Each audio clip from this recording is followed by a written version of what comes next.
Caminas por una calle estrecha, donde el barro se mezcla con desperdicios que nadie ha recogido en días. A tu izquierda, una columna de mármol que alguna vez sostuvo el techo de un templo dedicado a los dioses, ahora sirve como poste para atar cabras.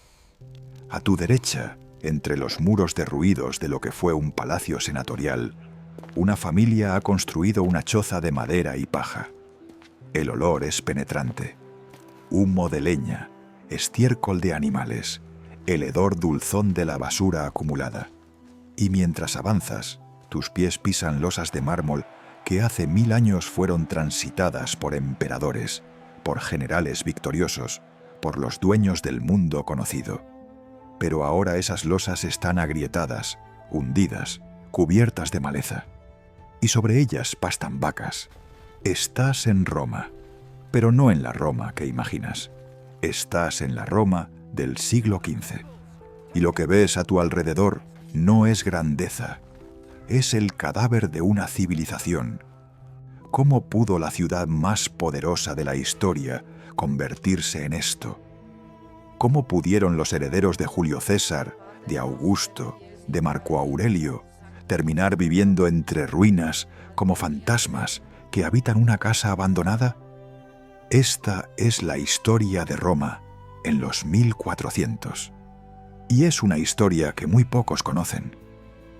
Para comprender la Roma del siglo XV, primero debemos entender la altura desde la cual cayó, porque no hay manera de apreciar la profundidad de un abismo sin conocer la cumbre desde la que se descendió. En su apogeo, durante el siglo II de nuestra era, Roma fue el centro indiscutible del mundo occidental. La ciudad albergaba a más de 1 millón de habitantes, a una cifra que no volvería a alcanzar ninguna ciudad europea hasta Londres en el siglo XIX. Sus calles estaban pavimentadas con piedra perfectamente cortada. Sus acueductos transportaban millones de litros de agua fresca desde las montañas, alimentando fuentes públicas, baños termales y los jardines de palacios que desafiaban la imaginación. El Coliseo podía albergar a 50.000 espectadores, el circo máximo a 250.000.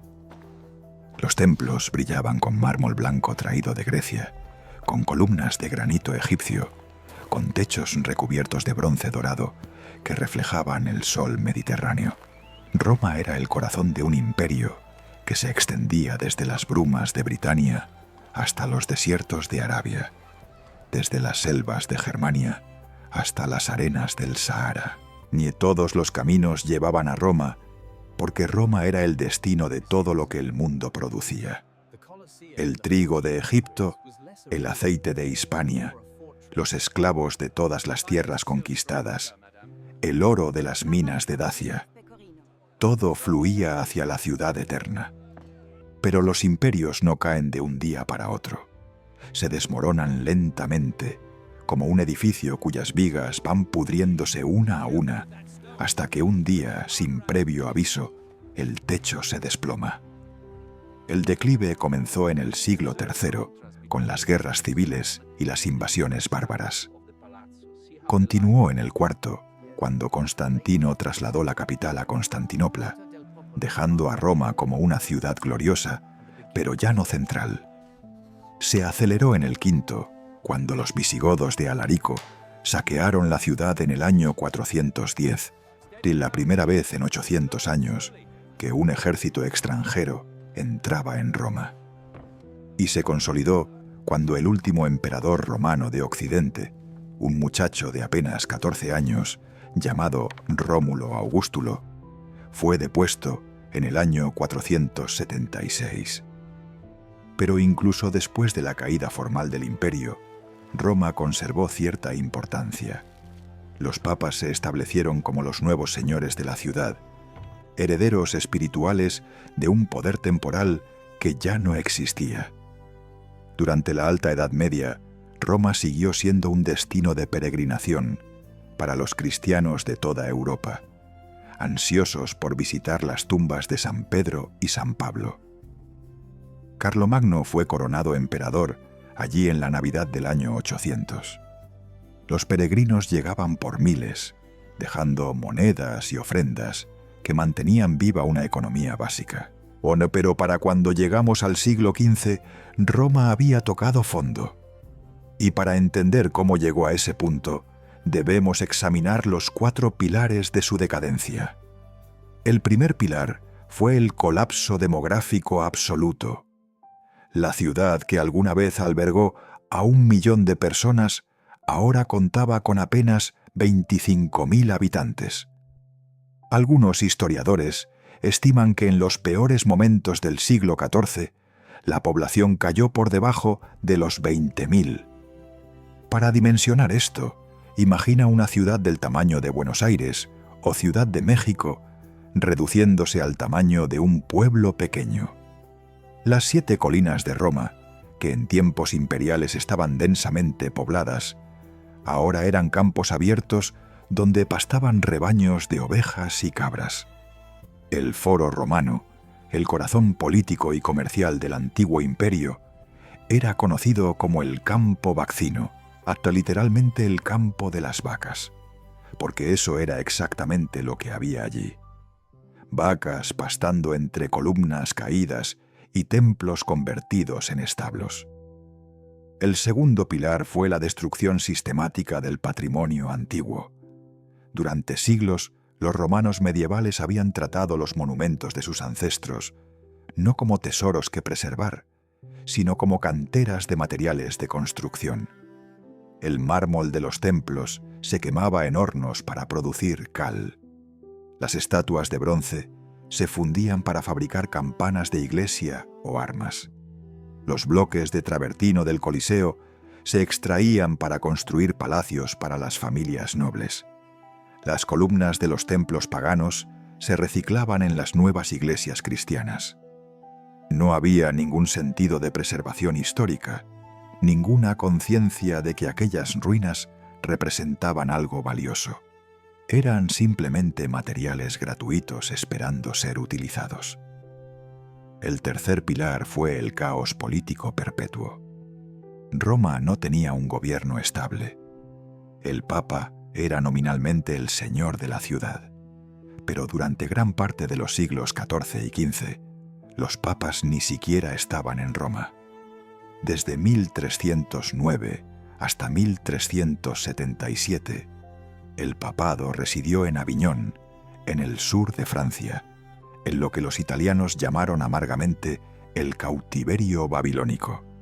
Y cuando los papas finalmente regresaron a Roma, se encontraron con una ciudad dominada por facciones nobiliarias en guerra perpetua. Los Colonna contra los Orsini, los Sabelli contra los Caetani. Cada familia controlaba barrios enteros de la ciudad, torres fortificadas desde las cuales lanzaban ataques contra sus rivales. Las calles de Roma eran campos de batalla, donde los ciudadanos comunes quedaban atrapados entre los ejércitos privados de aristócratas que no respondían ante nadie. El cuarto pilar fue el aislamiento económico.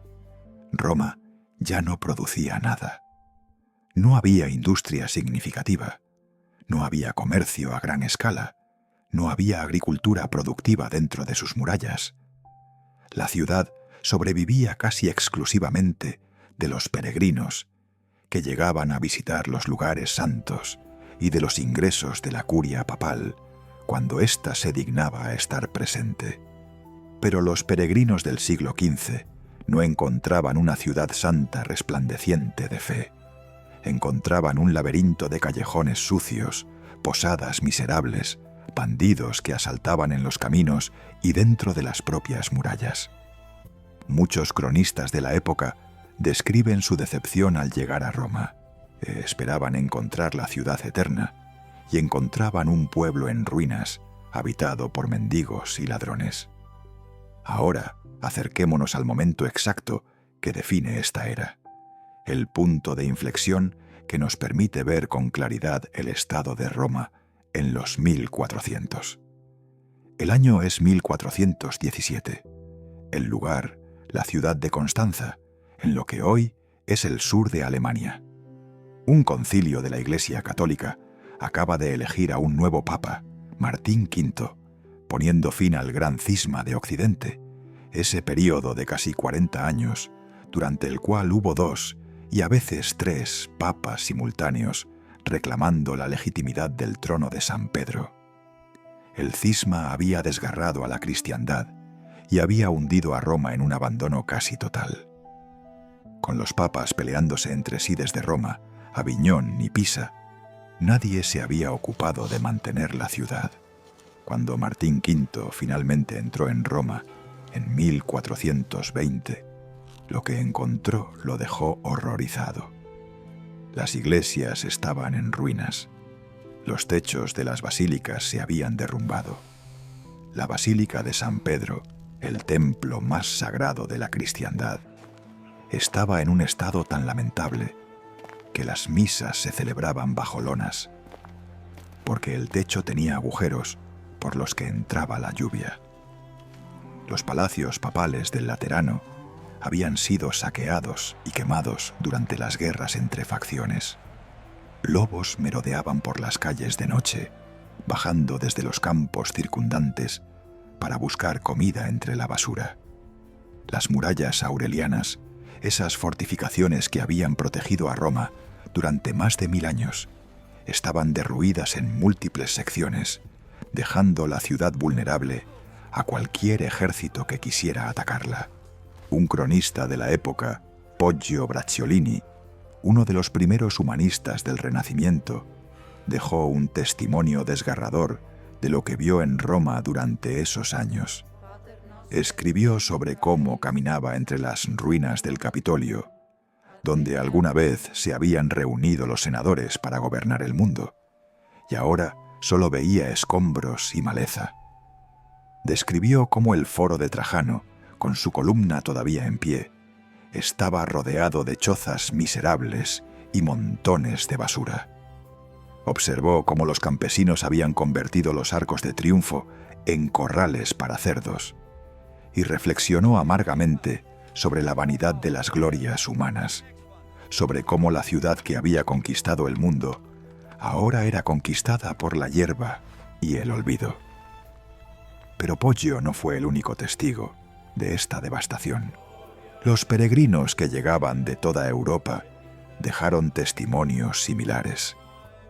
Un viajero alemán describió cómo tuvo que caminar varios kilómetros dentro de las murallas de Roma antes de encontrar casas habitadas, porque los barrios cercanos a las puertas estaban completamente abandonados. Un comerciante florentino se quejó de que era más fácil encontrar prostitutas que pan en las calles romanas. Un monje español escribió que había visto más ruinas en Roma que edificios en pie, y que le parecía caminar por un cementerio gigante donde los muertos eran los propios edificios. La vida cotidiana en la Roma del siglo XV era una experiencia que poco tenía que ver con la grandeza asociada a su nombre. Los habitantes de la ciudad vivían en un paisaje surrealista, donde lo monumental y lo miserable coexistían en cada esquina. O una familia podía tener su hogar dentro de los arcos de un antiguo acueducto, utilizando la ingeniería imperial como esqueleto para una vivienda de madera y barro. Un herrero podía instalar su fragua en lo que había sido la cella de un templo dedicado a Marte o Venus, aprovechando los gruesos muros de mármol para proteger su fuego del viento.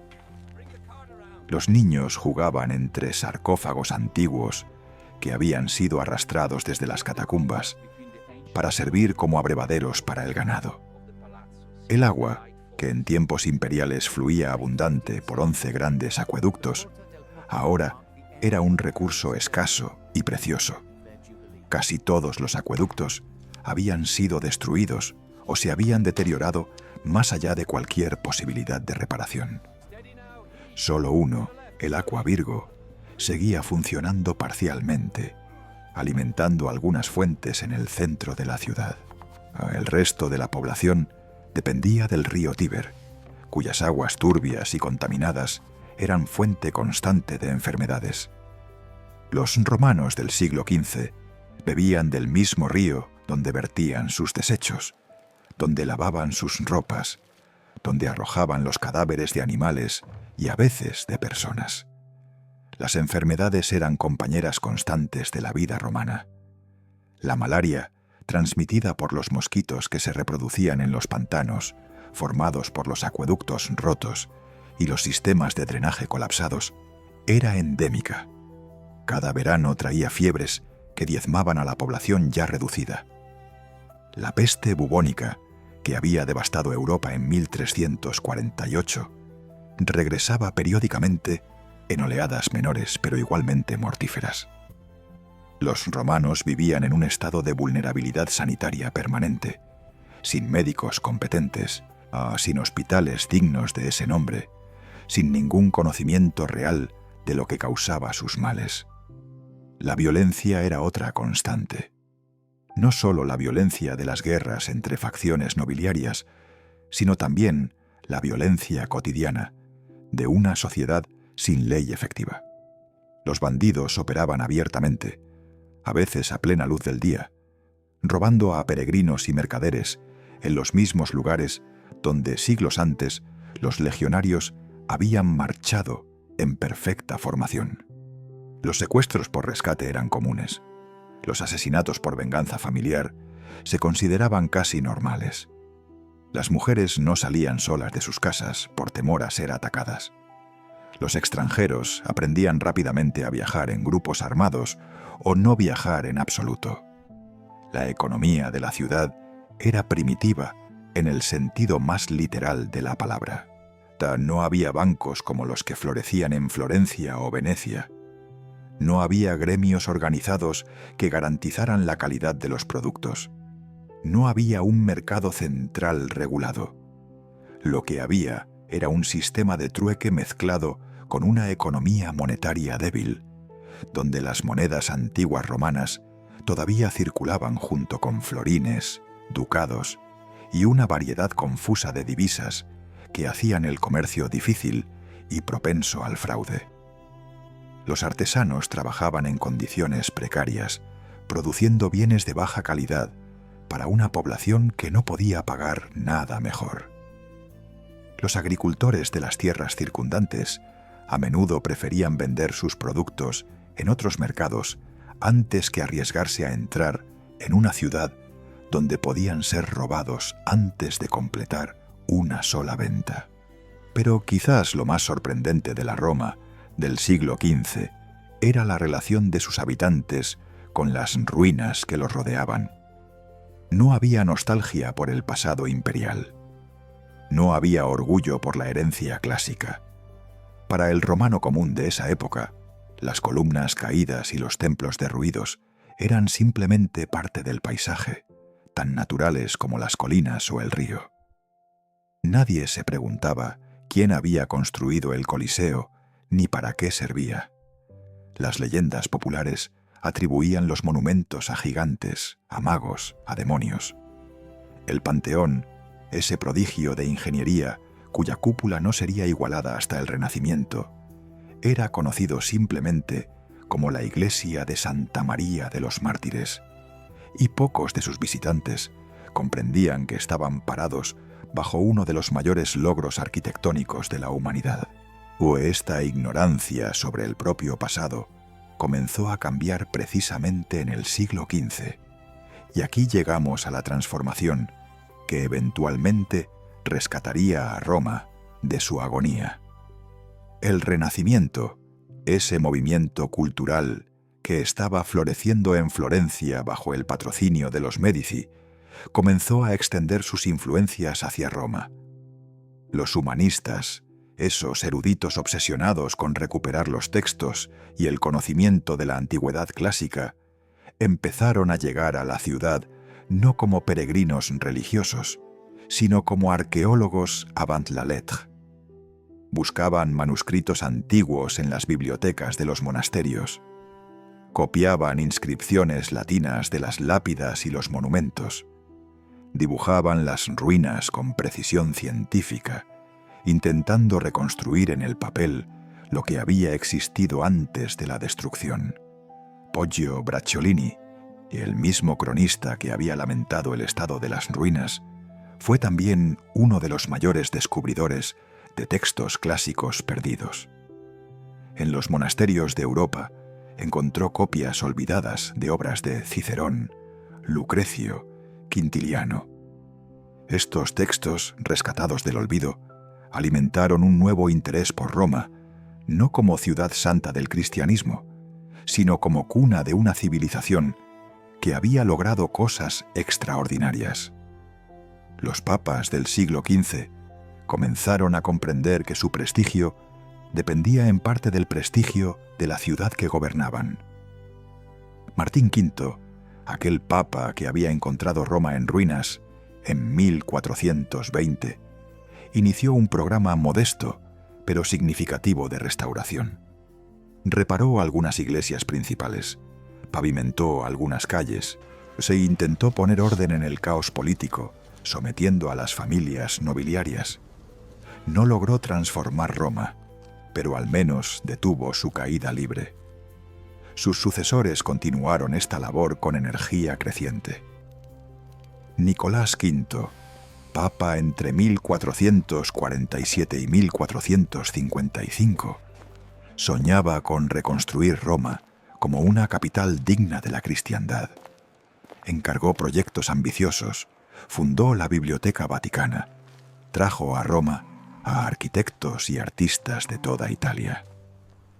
Sixto IV, papa entre 1471 y 1484, construyó la Capilla Sixtina, cuyo techo decoraría décadas después Miguel Ángel con sus frescos inmortales.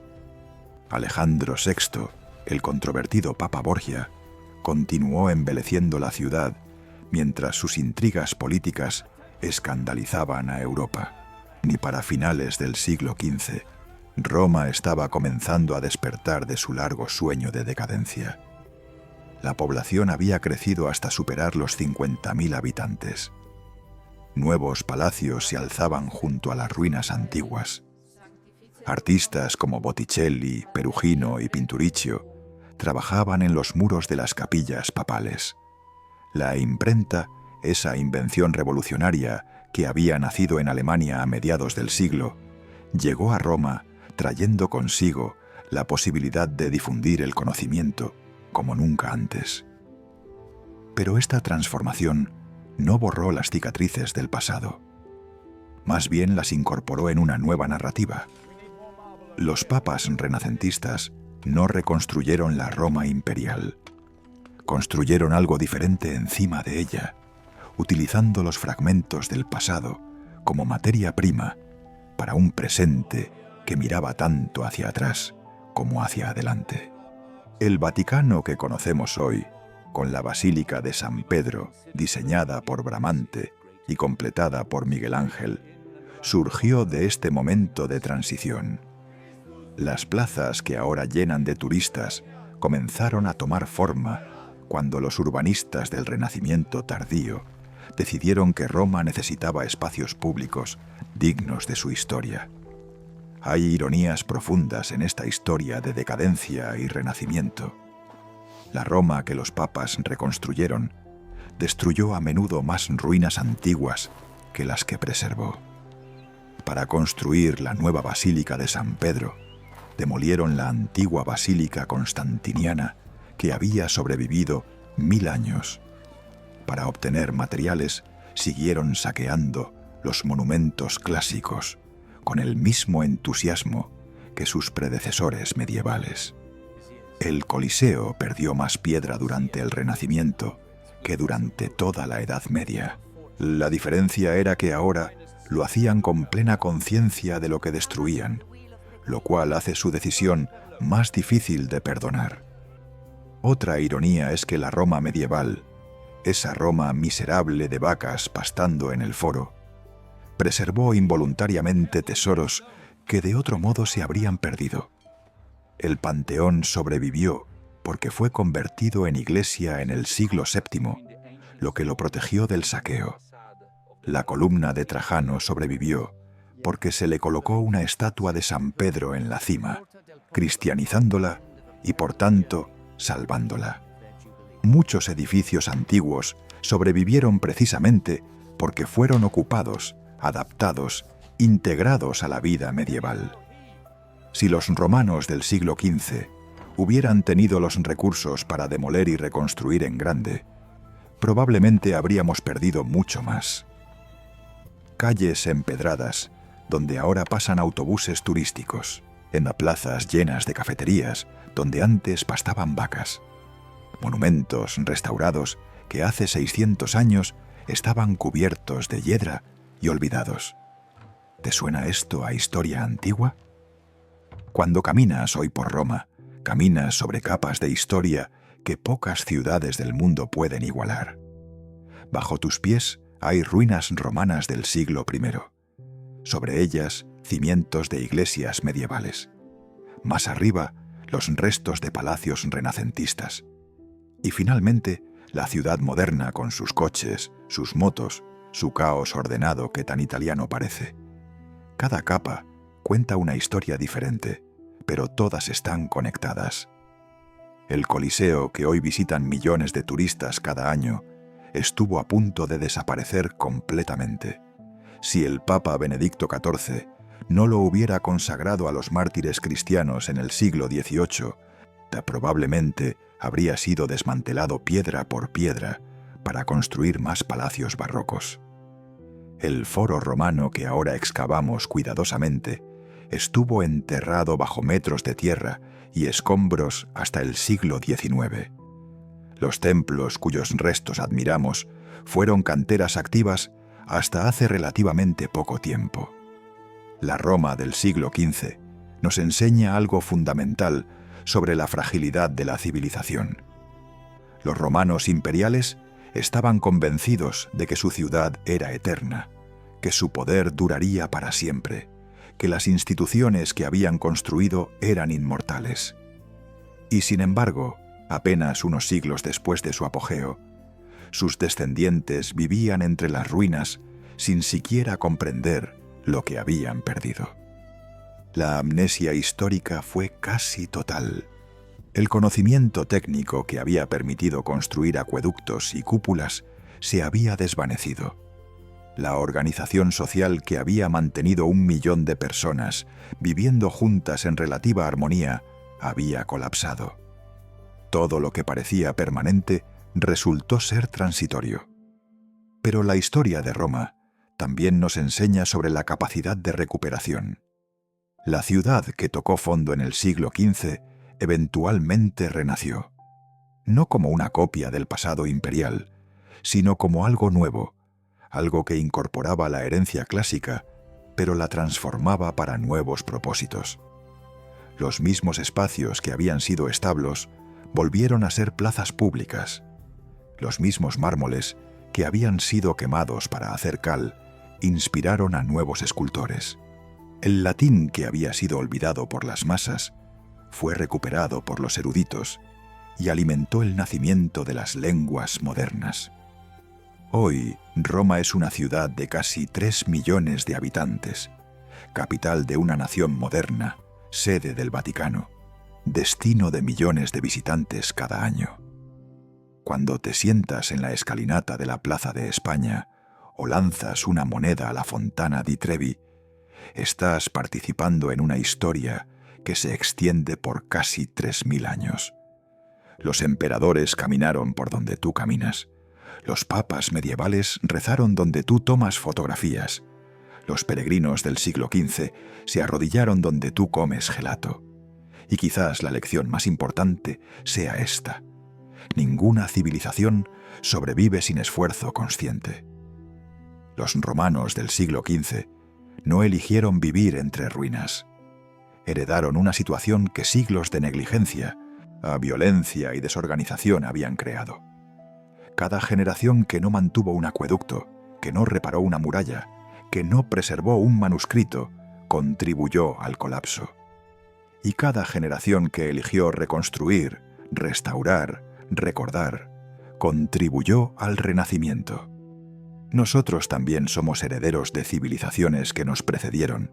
Las carreteras que usamos, las instituciones que nos gobiernan, los idiomas que hablamos, los conocimientos que damos por sentados. Todo esto requiere mantenimiento, cuidado, transmisión consciente a las generaciones que vendrán. La alternativa es el olvido. La alternativa es despertar un día caminando entre ruinas que ya no comprendemos. Roma sobrevivió a su siglo más oscuro. Y en esa supervivencia hay esperanza para todos nosotros. Soy quien observa el pasado para que podamos entender el presente. Y juntos te mantenemos la historia viva. Nos vemos en la próxima era.